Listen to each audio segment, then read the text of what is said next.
You ask Tiger to solve. This deals with linear equations with one unknown. The final result is n equals 9. Let's solve it step by step. Simplify the expression.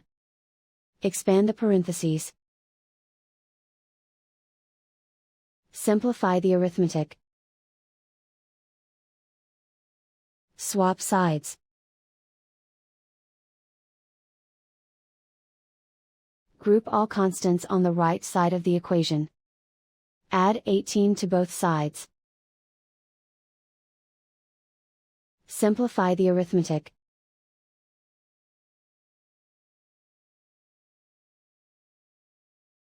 Isolate the n.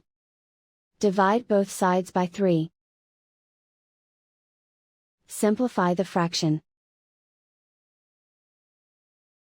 Find the greatest common factor of the numerator and denominator. Factor out and cancel the greatest common factor.